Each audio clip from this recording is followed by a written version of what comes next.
Chapter 4 The Wall of the World. By the time his mother began leaving the cave on hunting expeditions, the cub had learned well the law that forbade his approaching the entrance. Not only had this law been forcibly and many times impressed on him by his mother's nose and paw, but in him the instinct of fear was developing. Never, in his brief cave life, had he encountered anything of which to be afraid. Yet fear was in him. It had come down to him from a remote ancestry through 1,000 lives. It was a heritage he had received directly from One-Eye and the she-wolf, but to them, in turn, it had been passed down through all the generations of wolves that had gone before. Fear, the legacy of the wild which no animal may escape nor exchange for pottage. So the gray cub knew fear, though he knew not the stuff of which fear was made. Possibly he accepted it as one of the restrictions of life, for he had already learned that there were such restrictions. Hunger he had known, and when he could not appease his hunger, he had felt restriction. The hard obstruction of the cave wall, the sharp nudge of his mother's nose, the smashing stroke of her paw, the hunger unappeased of several famines, had borne in upon him that all was not freedom in the world, that to life there was limitations and restraints. These limitations and restraints were laws. To be obedient to them was to escape hurt and make for happiness. He did not reason the question out in this man fashion. He merely classified the things that hurt and the things that did not hurt. And after such classification, he avoided the things that hurt, the restrictions and restraints, in order to enjoy the satisfactions and the remunerations of life. Thus it was that, in obedience to the law laid down by his mother, and in obedience to the law of that unknown and nameless thing, fear, he kept away from the mouth of the cave. It remained to him a white wall of light. When his mother was absent, he slept most of the time, while during the intervals that he was awake he kept very quiet, suppressing the whimpering cries that tickled in his throat and strove for noise. Once, lying awake, he heard a strange sound in the white wall. He did not know that it was a wolverine, standing outside, all a-trembling with its own daring, and cautiously scenting out the contents of the cave. The cub knew only that the sniff was strange, a something unclassified, therefore unknown and terrible, for the unknown was one of the chief elements that went into the making of fear. The hair bristled upon the gray cub's back, but it bristled silently. How was he to know that this thing that sniffed was a thing at which to bristle? It was not born of any knowledge of his, yet it was the visible expression of the fear that was in him, and for which, in his own life, there was no accounting. But fear was accompanied by another instinct, that of concealment. The cub was in a frenzy of terror, yet he lay without movement or sound, frozen, petrified into immobility, to all appearances dead. His mother, coming home, growled as she smelt the wolverine's track, and bounded into the cave and licked and nozzled him with undue vehemence of affection, and the cub felt that somehow he had escaped a great hurt. But there were other forces at work in the cub, the greatest of which was growth.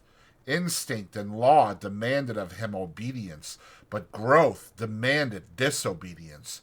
His mother and fear impelled him to keep away from the white wall. Growth is life, and life is forever destined to make for light. So there was no damming up the tide of life that was rising within him, rising with every mouthful of meat he swallowed, with every breath he drew. In the end, one day, fear and obedience were swept away by the rush of life, and the cub straddled and sprawled toward the entrance. Unlike any other wall with which he had had experience, this wall seemed to recede from him as he approached. No hard surface collided with the tender little nose he thrust out tentatively before him. The substance of the wall seemed as permeable and yielding as light, and as condition, in his eyes, had the seeming of form, So he entered into what had been wall to him and bathed in the substance that composed it. It was bewildering. He was sprawling through solidity, and ever the light grew brighter. Fear urged him to go back, but growth drove him on. Suddenly he found himself at the mouth of the cave. The wall, inside which he had thought himself, as suddenly leaped back before him to an immeasurable distance. The light had become painfully bright. He was dazzled by it. Likewise, he was made dizzy by this abrupt and tremendous extension of space. Automatically, his eyes were adjusting themselves to the brightness, focusing themselves to meet the increased distance of objects. At first, the wall had leaped beyond his vision. He now saw it again, but it had taken upon itself a remarkable remoteness. Also, its appearance had changed. It was now a variegated wall, composed of the trees that fringed the stream, the opposing mountain that towered above the trees, and the sky that out-towered the mountain. A great fear came upon him. This was more of the terrible unknown. He crouched down on the lip of the cave and gazed out on the world. He was very much afraid, because it was unknown. It was hostile to him. Therefore the hair stood up on end along his back, and his lips wrinkled weakly in an attempt at a ferocious and intimidating snarl. Out of his puniness and fright he challenged and menaced the whole wide world. Nothing happened. He continued to gaze, and in his interest he forgot to snarl. Also, he forgot to be afraid. For the time, fear had been routed by growth, while growth had assumed the guise of curiosity. He began to notice near objects, an open portion of the stream that flashed in the sun, the blasted pine tree that stood at the base of the slope, and the slope itself that ran right up to him and ceased 2 feet beneath the lip of the cave on which he crouched.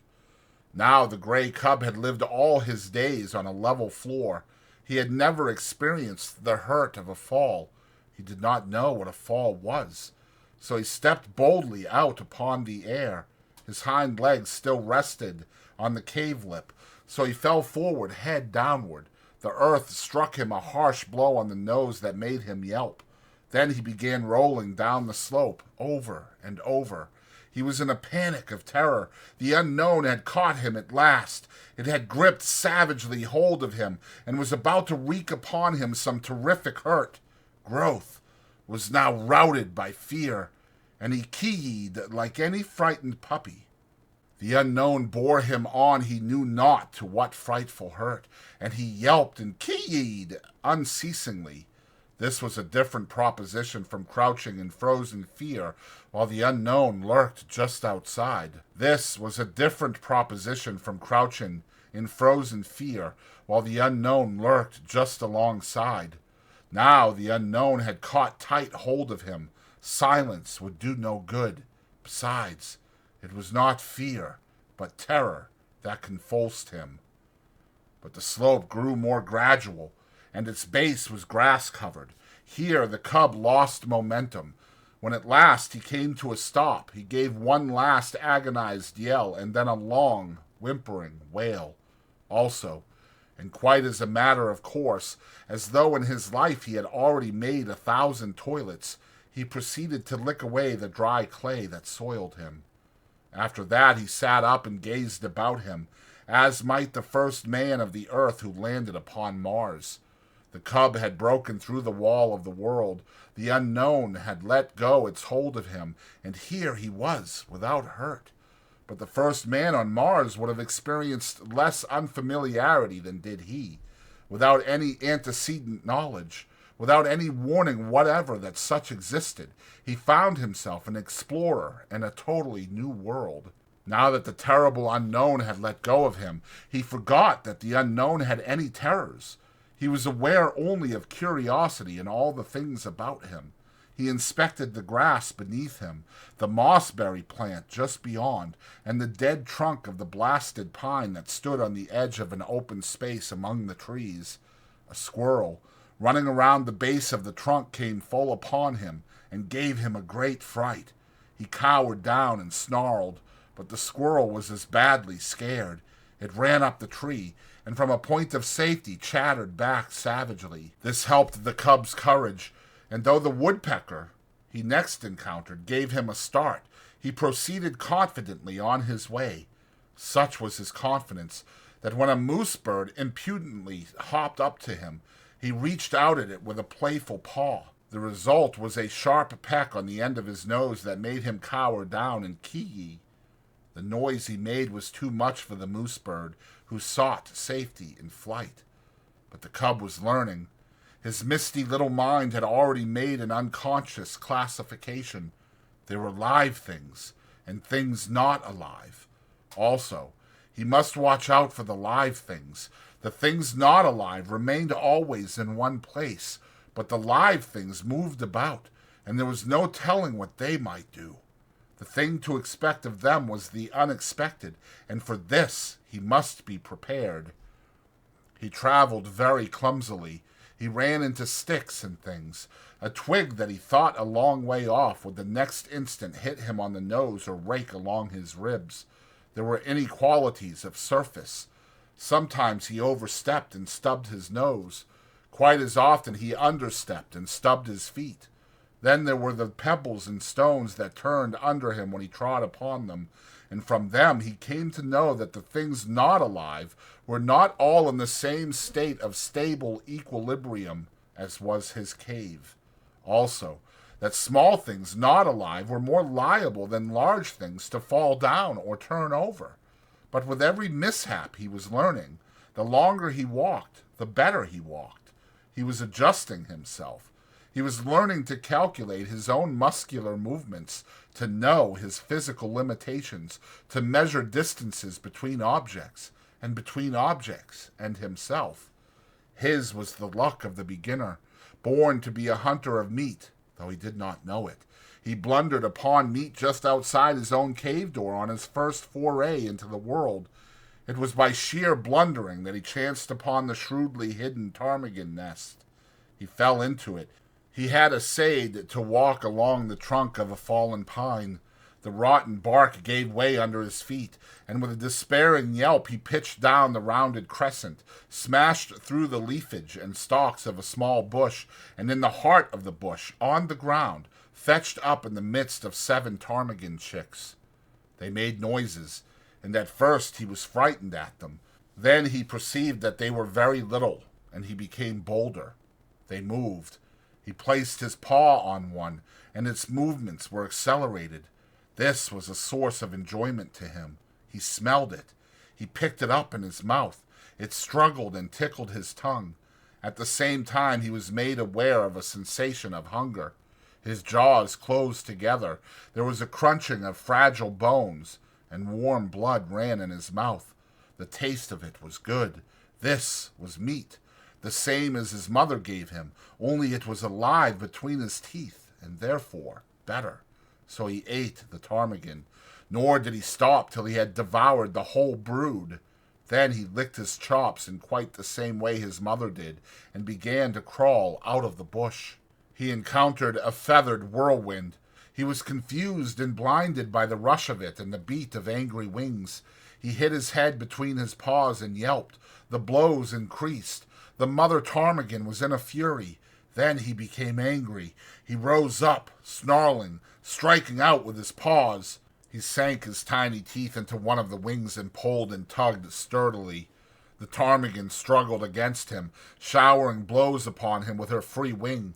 It was his first battle. He was elated. He forgot all about the unknown. He no longer was afraid of anything. He was fighting, tearing at a live thing that was striking at him. Also, this live thing was meat. The lust to kill was on him. He had just destroyed little live things. He would now destroy a big live thing. He was too busy and happy to know that he was happy. He was thrilling and exulting in ways new to him and greater to him than any he had known before. He held on to the wing and growled between his tight clenched teeth. The ptarmigan dragged him out of the bush. When she turned and tried to drag him back into the bush's shelter, he pulled her away from it and on into the open, and all the time she was making outcry and striking with her free wing, while feathers were flying like a snowfall. The pitch to which he was aroused was tremendous. All the fighting blood of his breed was up in him and surging through him. This was living, though he did not know it. He was realizing his own meaning in the world. He was doing that for which he was made, killing meat and battling to kill it.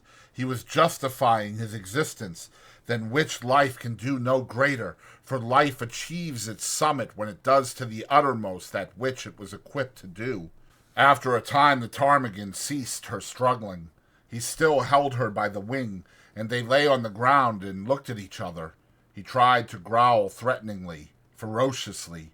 She pecked on his nose, which by now, what of previous adventures, was sore. He winced, but held on. She pecked him again and again. From wincing he went to whimpering. He tried to back away from her, oblivious to the fact that by his hold on her he dragged her after him. A rain of pecks fell on his ill-used nose. The flood of fight ebbed down in him, and, releasing his prey, he turned tail and scampered on across the open in inglorious retreat. He lay down to rest on the other side of the open, near the edge of the bushes, his tongue lolling out, his chest heaving and panting, his nose still hurting him and causing him to continue his whimper.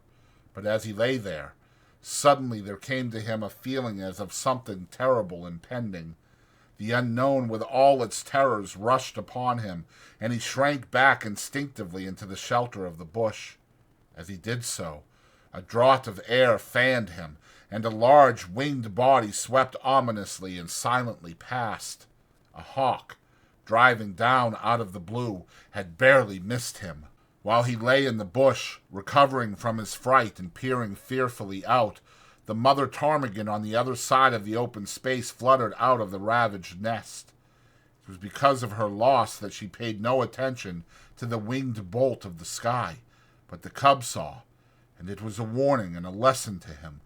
The swift downward swoop of the hawk, the short skim of its body just above the ground, the strike of its talons in the body of the ptarmigan's squawk of agony and fright, and the hawk's rush upward into the blue, carrying the ptarmigan away with it. It was a long time before the cub left its shelter. He had learned much. Live things were meat. They were good to eat. Also, live things, when they were large enough, could give hurt. It was better to eat small live things like ptarmigan chicks, and to let alone large live things like ptarmigan hens.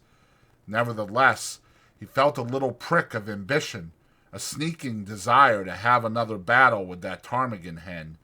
Only the hawk had carried her away. Maybe there were other ptarmigan hens. He would go and see. He came down a shelving bank to the stream. He had never seen water before. The footing looked good. There were no inequalities of surface. He stepped boldly out on it, and went down, crying with fear, into the embrace of the unknown. It was cold, and he gasped, breathing quickly. The water rushed into his lungs instead of the air that had always accompanied his act of breathing. The suffocation he experienced was like the pang of death. To him, it signified death. He had no conscious knowledge of death, but like every animal of the wild, he possessed the instinct of death. To him, it stood as the greatest of hurts.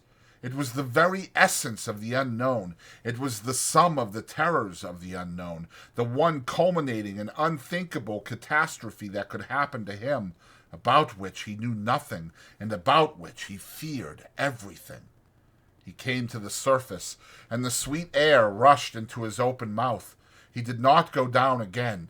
Quite as though it had been a long-established custom of his, he struck out with all his legs and began to swim. The near bank was a yard away, but he had come up with his back to it, and the first thing his eyes rested upon was the opposite bank, toward which he immediately began to swim. The stream was a small one, but in the pool it widened out to a score of feet. Midway in the passage, the current picked up the cub and swept him downstream. He was caught in the miniature rapid at the bottom of the pool. Here was little chance for swimming. The quiet water had become suddenly angry. Sometimes he was under, sometimes on top. At all times he was in violent motion, now being turned over or around, and again being smashed against a rock. And with every rock he struck, he yelped. His progress was a series of yelps, from which might have been adduced the number of rocks he encountered. Below the rapid was a second pool, and here, captured by the eddy, he was gently borne to the bank, and as gently deposited on a bed of gravel. He crawled frantically clear of the water and lay down. He had learned some more about the world. Water was not alive, yet it moved. Also, it looked as solid as the earth, but was without any solidity at all. His conclusion was that things were not always what they appeared to be. The cub's fear of the unknown was an inherited distrust, and it had now been strengthened by experience. Thenceforth, in the nature of things, he would possess an abiding distrust of appearances. He would have to learn the reality of a thing before he could put his faith into it. One other adventure was destined for him that day. He had recollected that there was such a thing in the world as his mother, and then there came to him a feeling that he wanted her more than all the rest of the things in the world. Not only was his body tired with the adventures it had undergone, but his little brain was equally tired. In all the days he had lived, it had not worked so hard as on this one day. Furthermore, he was sleepy, so he started out to look for the cave and his mother, feeling at the same time an overwhelming rush of loneliness and helplessness. He was sprawling along between some bushes when he heard a sharp, intimidating cry. There was a flash of yellow before his eyes. He saw a weasel leaping swiftly away from him. It was a small live thing, and he had no fear. Then, before him, at his feet, he saw an extremely small live thing, only several inches long, a young weasel that, like himself, had disobediently gone out adventuring. It tried to retreat before him. He turned it over with his paw. It made a queer, grating noise. The next moment the flash of yellow reappeared before his eyes. He heard again the intimidating cry, and at the same instant received a sharp blow on the side of the neck and felt the sharp teeth of the mother weasel cut into his flesh. While he yelped and ki-yied and scrambled backward, he saw the mother weasel leap upon her young one and disappear with it into the neighboring thicket. The cut of her teeth in his neck still hurt, but his feelings were hurt more grievously, and he sat down and weakly whimpered. This mother weasel was so small and so savage. He was yet to learn that for size and weight, the weasel was the most ferocious, vindictive, and terrible of all the killers of the wild. But a portion of this knowledge was quickly to be his. He was still whimpering when the mother weasel reappeared. She did not rush him. Now that her young one was safe, she approached more cautiously, and the cub had full opportunity to observe her lean, snake-like body, and her head, erect, eager, and snake-like itself. Her sharp, menacing cry sent the hair bristling along his back, and he snarled warningly at her. She came closer and closer. There was a leap, swifter than his unpracticed sight, and the lean yellow body disappeared for a moment out of the field of his vision. The next moment she was at his throat, her teeth buried in his hair and flesh. At first he snarled and tried to fight, but he was very young, and this was only his first day in the world, and his snarl became a whimper, his fight a struggle to escape. The weasel never relaxed her hold. She hung on, striving to press down with her teeth to the great vein where his lifeblood bubbled. The weasel was a drinker of blood, and it was ever her preference to drink from the throat of life itself. The gray cub would have died, and there would have been no story to write about him, had not the she-wolf come bounding through the bushes. The weasel let go the cub and flashed at the she-wolf's throat, missing, but getting a hold on the jaw instead.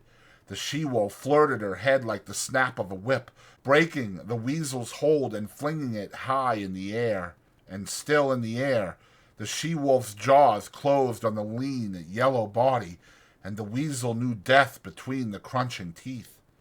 The cub experienced another access of affection on the part of his mother. Her joy at finding him seemed even greater than his joy at being found.